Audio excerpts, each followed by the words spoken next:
Como lidar com as emoções. Capítulo 5. Lidando com a depressão.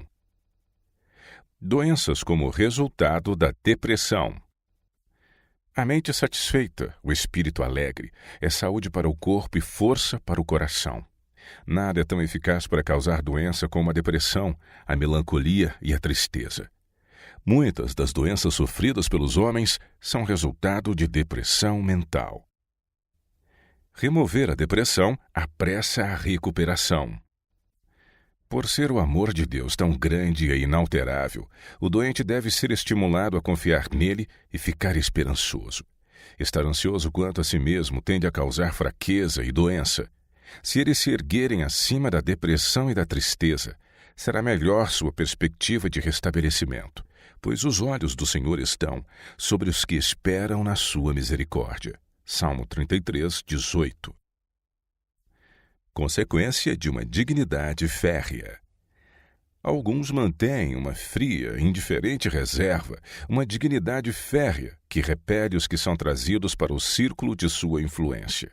Esse espírito é contagioso, cria uma atmosfera que é destruidora dos bons impulsos e boas resoluções, sufoca a corrente natural de simpatia humana, a cordialidade e o amor.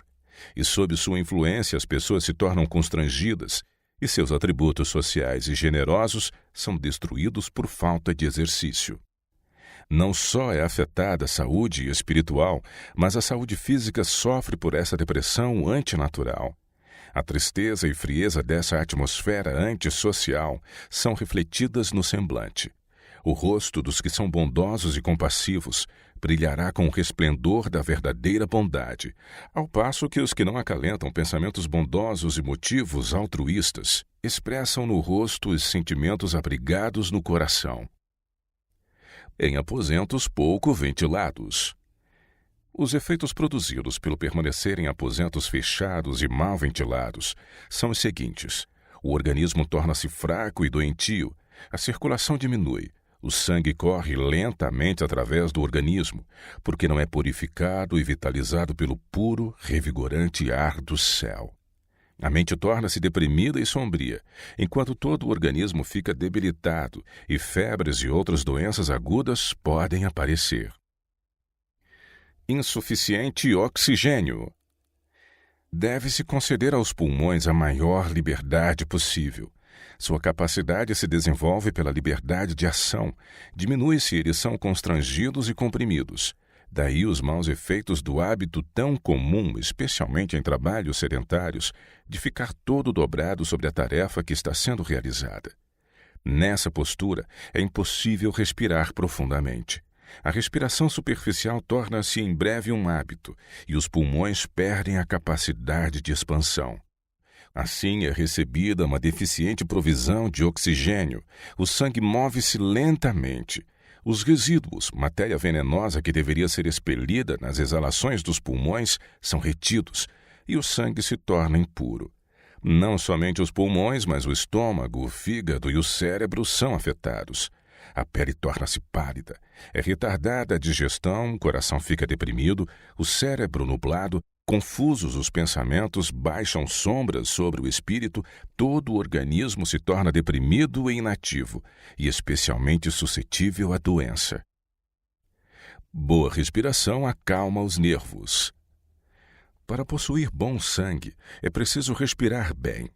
Plena e profunda inspiração de ar puro que enche os pulmões de oxigênio purifica o sangue.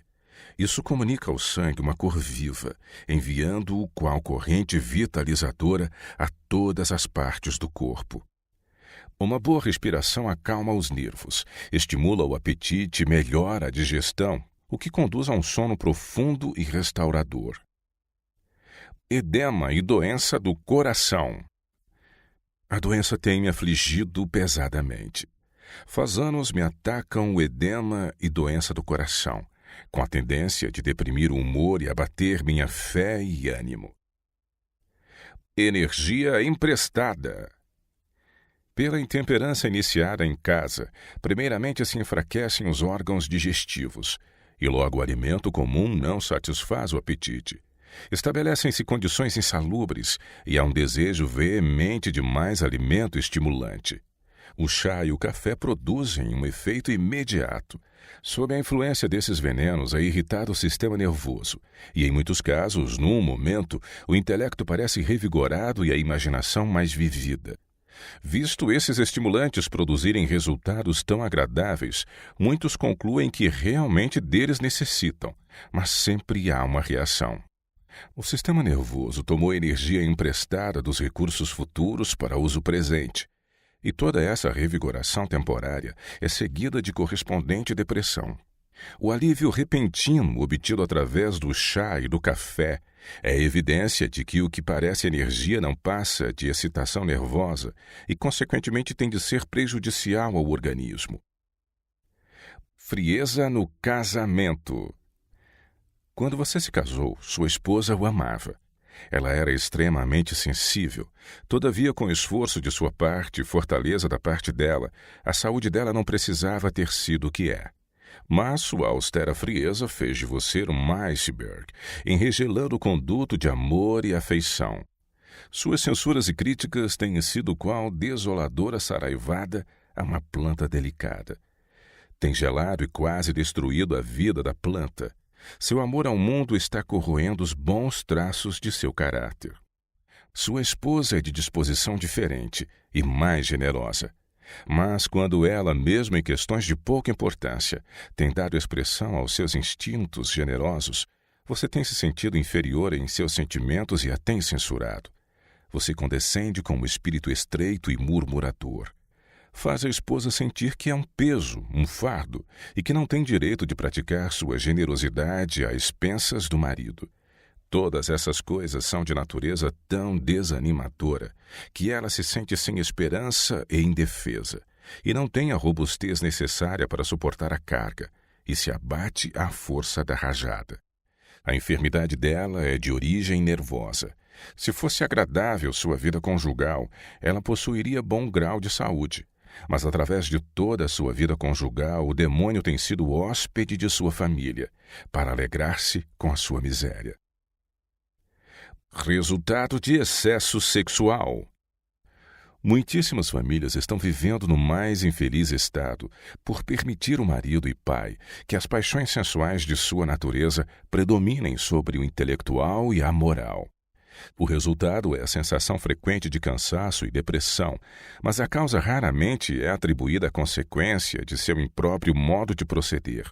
Achamo-nos sob solene obrigação diante de Deus quanto a guardar puro o espírito e o corpo saudável, a fim de podermos ser um benefício à humanidade, rendendo a Deus um serviço perfeito. O apóstolo pronuncia estas palavras de advertência. Não reine, portanto, o pecado em vosso corpo mortal, para lhe obedecerdes em suas concupiscências. Romanos 6, verso 12. Ele nos anima a avançar dizendo que todo aquele que luta de tudo se abstém. 1 Coríntios 9, 25. Exorta todos que se dizem cristãos a apresentarem seu corpo como um sacrifício vivo, santo e agradável a Deus. Romanos 12, verso 1. Diz ainda: subjugo o meu corpo e o reduzo à servidão, para que pregando aos outros eu mesmo não venha de alguma maneira a ficar reprovado. 1 Coríntios 9, 27. Após o sucesso, uma depressão temporária. Uma reação como a que frequentemente segue elevada fé ou algum glorioso sucesso tomou conta de Elias. Ele temeu que a reforma iniciada no Carmelo não fosse duradoura, e a depressão se apoderou dele. Depois de ter sido exaltado ao topo do Pisga, jazia no vale. Enquanto, sob a inspiração do Onipotente, ele tinha resistido à mais severa prova de fé. Mas nesse tempo de desânimo, com a ameaça de Jezabel soando-lhe aos ouvidos e Satanás aparentemente prevalecendo mediante a trama dessa ímpia mulher, Elias perdeu sua firmeza em Deus. Havia sido exaltado acima da medida e a reação foi tremenda. Controle de uma mente deprimida. A mãe pode e deve fazer muito no sentido de controlar os nervos e o espírito quando deprimida. Mesmo quando doente, ela pode, uma vez que se eduque, ser amável e alegre e pode suportar mais ruído do que pensar outrora ser possível. Ela não deve fazer os filhos sofrerem as enfermidades dela e nublar-lhes a tenra e sensivelmente com suas depressões de espírito, fazendo-os achar que a casa é um túmulo e o quarto da mãe o lugar mais triste do mundo. A mente e os nervos adquirem vigor e resistência pelo exercício da vontade. A força de vontade demonstrar-se-á, em muitos casos, poderoso calmante para os nervos. 2 extremos. Aqueles que não consideram que é um dever religioso educar a mente a demorar-se em assuntos cativantes, normalmente serão encontrados em um dos 2 extremos. Estarão cheios de alegria em virtude de um círculo de prazeres estimulantes, condescendendo em conversação frívola, rindo e gracejando, ou estarão deprimidos, tendo grandes aflições e conflitos mentais que eles acham que poucos já experimentaram ou podem entender. Essas pessoas podem professar o cristianismo, mas enganam seu próprio coração. O poder da página impressa. Meu esposo trabalhou incansavelmente para elevar o interesse nas publicações ao seu presente estado de prosperidade. Percebo que ele tivera mais simpatia e amor dos irmãos do que pensava ter. Eles ansiosamente examinam o periódico para ver se há algo de sua pena. Se há um tom de ânimo em seus escritos, se ele fala com entusiasmo, sentem o coração aliviado, e alguns até choram com ternos sentimentos de alegria. Mas se expressa palavras de tristeza e sombras, o semblante dos irmãos e irmãs torna-se triste ao lerem. O espírito que caracteriza seus escritos se reflete neles. Pessoa desanimada é uma carga para si mesma. Foi-me apresentado o fato de que em sua classe de estudantes médico-missionários acham-se alguns cuja primeira obra deveria ser conhecer-se a si mesmos, calcular o custo e saber ao começar a construir se serão capazes de terminar. Não seja Deus desonrado quebrantando o homem no processo de educá-lo, pois um homem quebrantado, desanimado, é um peso para si mesmo. É contrário à luz que Deus proporcionou, além de violar as leis da natureza, pensar que em qualquer obra que a pessoa queira realizar, Deus a susterá enquanto empilha sobre si estudos e assuntos de pesquisa, os quais põem em perigo a saúde e a vida. A natureza não admite imposições. Ela não perdoa os prejuízos causados ao nosso delicado e maravilhoso organismo. Falta de esperança. Uma criança frequentemente censurada por alguma falta especial vem a considerar aquela falta como uma peculiaridade sua, ou alguma coisa contra que seria vão esforçar-se. Assim se cria o desânimo e a falta de esperança, muitas vezes ocultos sob a aparência de indiferença ou bravata. Vitória exige esforço. Vocês podem ser uma família feliz se fizerem o que Deus lhes deu para fazer, incumbindo-se disso como dever. Mas o Senhor não fará por vocês aquilo de que os encarregou. O irmão C merece compaixão. Ele se sente infeliz há tanto tempo que a vida se lhe tornou um fardo.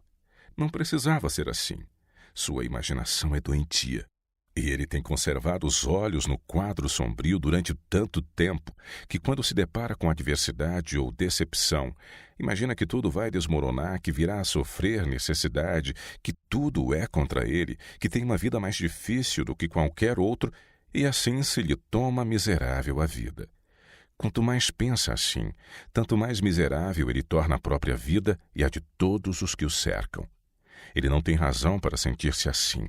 É tudo obra de Satanás. Não deve permitir que o inimigo assim lhe controle a mente. Deve volver-se do quadro sombrio e escuro para o do amoroso Salvador, a glória do céu e a rica herança preparada para todos os que são humildes e obedientes e que possuem coração agradecido e permanente fé nas promessas de Deus. Isso lhe custará esforço, luta, mas precisa ser feito. Sua presente felicidade e sua futura e eterna felicidade dependem de você fixar a mente em coisas aprazíveis, desviando os olhos do quadro escuro que é imaginário, para os benefícios que Deus espalhou em seu caminho e, para além disso, para o invisível e eterno. Pressentimentos sombrios. Sua vida é agora infeliz, tomada de maus pressentimentos. Quadros sombrios surgem à sua frente, envolvendo uma escura incredulidade.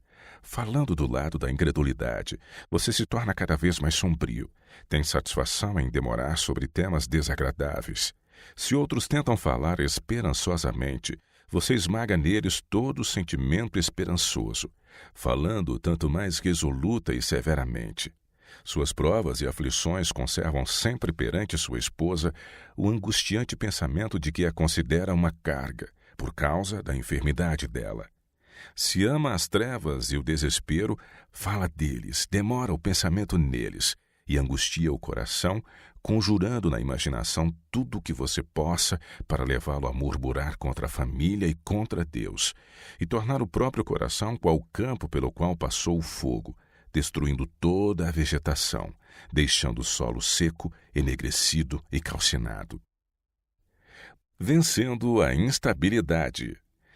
Você pertence a uma família que tem mente não muito equilibrada, mas sim sombria e deprimida, afetada pelo ambiente e suscetível a influências.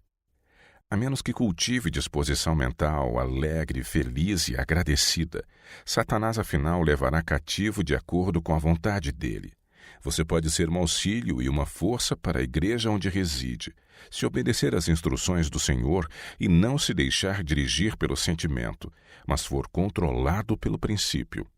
Nunca permita que uma censura lhe escape dos lábios, pois é qual desoladora saraivada aos que o cercam. Caiam de seus lábios palavras alegres, ternas e amoráveis. Não escravo da depressão. Lembre-se de que em sua vida a religião não deve ser uma simples influência entre outras. Deve ser a influência dominadora sobre todas as outras. Seja estritamente temperante, resista a toda tentação. Não faça concessão ao astuto inimigo. Não dê ouvido às sugestões que ele põe nos lábios de homens e mulheres.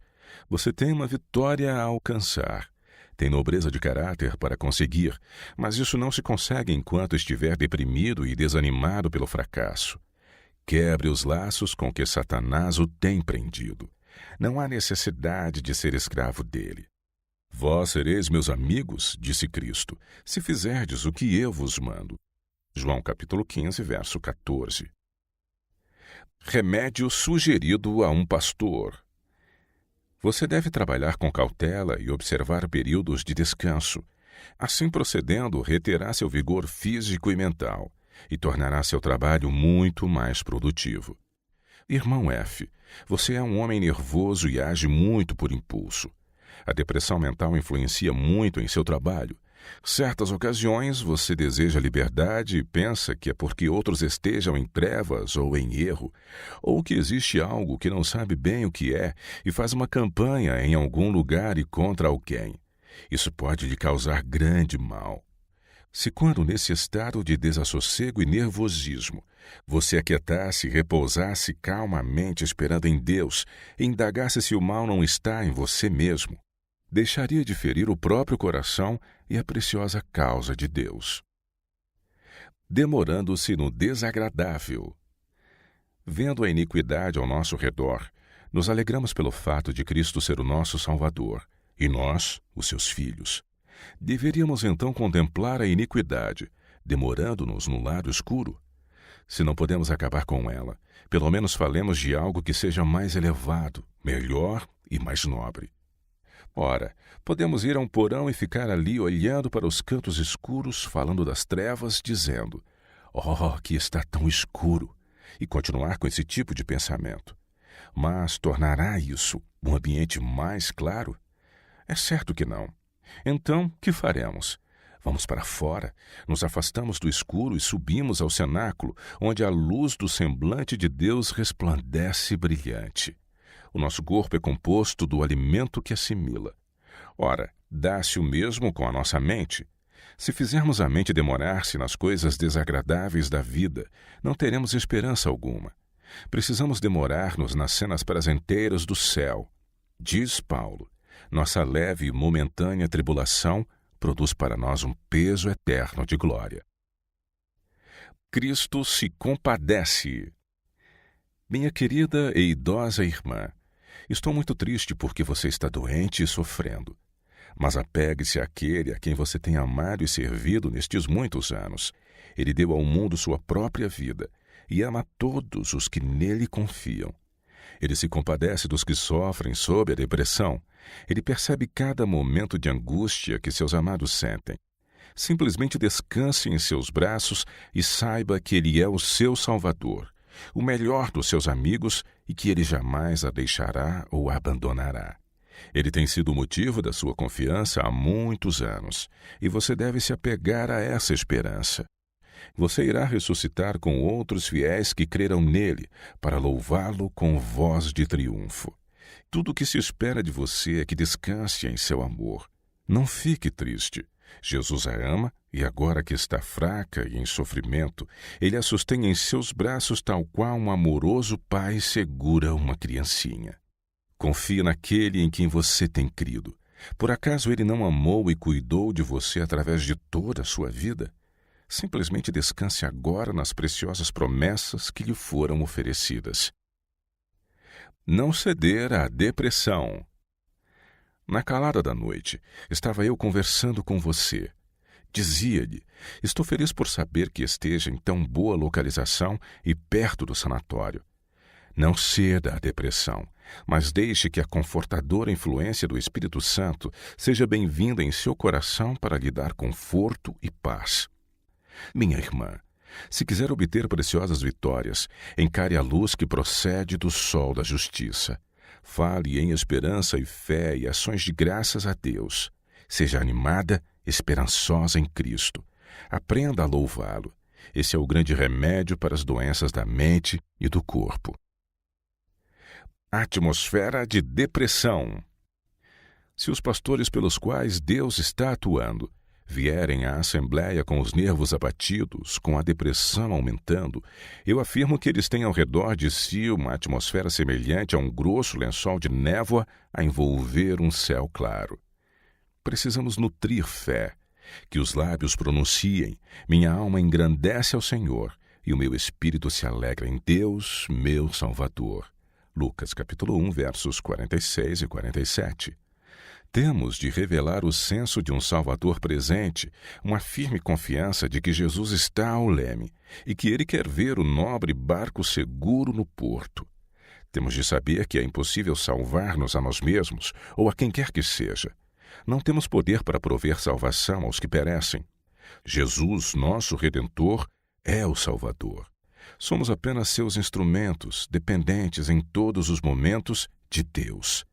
Cumpre-nos engrandecer o seu poder perante seu povo escolhido e perante o mundo pela grande salvação que, mediante seu sacrifício expiatório e seu sangue, Ele nos conferiu. Não ficarei deprimida. Às vezes fico muito perplexa, sem saber o que fazer, mas não hei de ficar deprimida. Estou resolvida a pôr em minha vida toda a influência benéfica que me seja possível. Tenho muito motivo para estar com o coração triste, mas procuro não falar desanimadoramente porque alguém que ouça minhas palavras pode ficar com o coração entristecido e não devo fazer coisa alguma que aumente a tristeza de uma pessoa. Atravessar as trevas. Se eu olhasse as negras nuvens, as perturbações e perplexidades que aparecem em meu trabalho, eu não teria tempo para fazer qualquer outra coisa. Sei, porém, que há luz e glória para além das nuvens. Pela fé atravesso as trevas rumo à glória. Certas ocasiões sou chamada a passar por dificuldades financeiras, mas não me preocupo quanto ao dinheiro. Deus cuida de meus negócios. Faço o possível e se o Senhor vê que me é bom ter dinheiro, Ele me envia. Fé, uma necessidade. Quando cerca de 3 anos atrás visitei o Paradise Valley Sanitarium, falei aos obreiros quase todas as manhãs às 5 horas e em hora mais tardia aos pacientes. Havia entre estes um homem que parecia sempre deprimido. Eu soube que ele cria teoricamente nas doutrinas bíblicas, mas não conseguia exercer a fé de que necessitava para apropriar-se das promessas de Deus. Manhã após manhã, falei aos pacientes acerca da fé e instei com eles para que crescem nas palavras de Deus. Entretanto, esse pobre homem parecia incapaz de admitir que possuía fé. Falei com ele a sós. Apresentei-lhe a verdade de todos os modos possíveis, e então lhe perguntei se não cria que Cristo era seu Salvador pessoal e que o haveria de ajudar. Nosso Salvador disse a todos os cansados e oprimidos: tomai sobre vós o meu jugo. Não use um jugo de sua própria invenção. Tomai sobre vós o meu jugo e aprendei de mim, que sou manso e humilde de coração, e encontrareis descanso para a vossa alma. Mateus 11, 29. Chegou afinal o tempo em que eu deveria ir embora. Eu lhe disse: agora, meu amigo, pode dizer-me que aprendeu a confiar no Salvador que tanto se empenhou em satisfazer a necessidade de seu coração? Você quer confiar nele? Pode dizer-me antes de eu partir que recebeu fé para crer em Deus? Ele olhou para cima e disse: sim, eu creio, eu tenho fé. Graças a Deus, respondi. Senti que, embora houvesse outros ouvintes a assistir às minhas palestras na sala, nesse caso eu fora amplamente recompensada por todos os meus esforços. Brincando nas mãos de Satanás. Não vá a outros com suas provas e tentações. Deus tão somente pode lhe ajudar. Se cumprir as condições das promessas de Deus, elas também serão cumpridas. Se sua mente está firme em Deus, não passará de um estado de êxtase para o vale do desânimo ao sobrevirem provas e tentações. Você não falará a outros acerca de sombras e dúvidas. Não dirá: não entendo disso ou daquilo. Não me sinto feliz. Não estou certo de que tenhamos a verdade. Não faça isso, pois você possui uma âncora firme e segura para a alma. Quando falamos de desânimo e tristeza, Satanás escuta com perversa alegria, pois agrada-lhe saber que colocou mais uma pessoa em sua escravidão. Satanás não pode ler nossos pensamentos, mas pode ver nossos atos, ouvir nossas palavras, e graças ao seu longo conhecimento da família humana, ele pode adaptar suas tentações de modo a prevalecer-se de nossos pontos fracos de caráter. E quantas vezes lhe permitimos penetrar no segredo de como pode alcançar vitória sobre nós? Oh, se controlássemos melhor nossas palavras e ações! Como nos tornaríamos fortes se nossas palavras fossem de tal espécie que não nos tivéssemos que envergonhar ao defrontar com o registro delas no dia do juízo? No dia de Deus, quão diferentes elas se mostrarão do que pareciam quando as pronunciamos. Jesus compreende os sentimentos. A fé e a esperança vacilaram nas finais agonias de Cristo, porque Deus removera a certeza que até então concedera a seu amado Filho de sua aprovação e aceitação. O Redentor do mundo apoiou-se nas provas que até aí o haviam fortalecido, a saber que o Pai aceitava seus esforços e estava satisfeito com sua obra. Na agonia da morte, ao depor ele a preciosa vida, teve de confiar unicamente pela fé naquele a quem obedecer sempre fora sua alegria. Não o animaram claros, luminosos raios de esperança à direita ou à esquerda. Tudo se achava envolto em opressiva escuridão. Em meio às pavorosas trevas partilhadas pela compassiva natureza, o Redentor tomou a misteriosa taça até o fim. Sendo-lhe negadas a esperança e a confiança no triunfo que o futuro lhe reservava, clamou ele com grande voz: Pai, nas tuas mãos entrego o meu espírito. Lucas 23, 46. Ele estava familiarizado com o caráter do Pai, sua justiça, misericórdia e grande amor, e submisso se deixou cair em suas mãos. Em meio às convulsões da natureza, os atônitos espectadores ouvem as últimas palavras do homem do Calvário. Deus não mudou. Não é de desprezar o sentimento de segurança. Devemos dar graças a Deus por ele. Quando, porém, nossos sentimentos se deprimirem, não pensemos que Deus mudou. Vamos louvá-lo da mesma maneira porque confiamos em sua palavra e não em nossos sentimentos. Fizemos o concerto de andar pela fé, não de ser regidos pelos sentimentos, os quais variam com as circunstâncias.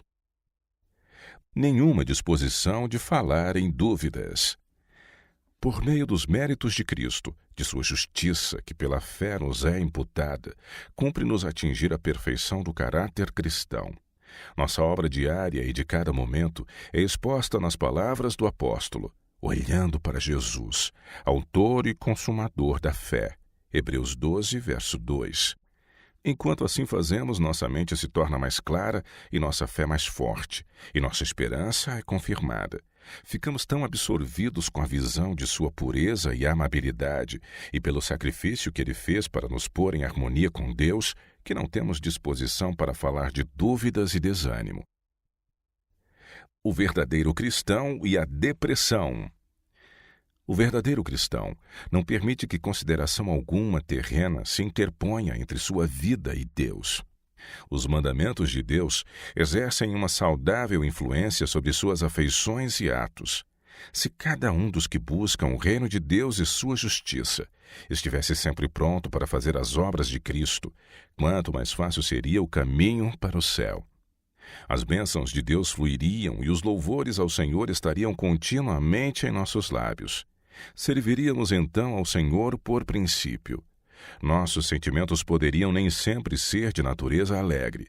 As nuvens, por vezes, ensombrariam o horizonte de nossa vida, mas a esperança do cristão não repousa sobre a base arenosa dos sentimentos. Os que agem movidos por princípios contemplarão a glória de Deus para além das sombras e descansarão na segura palavra da promessa.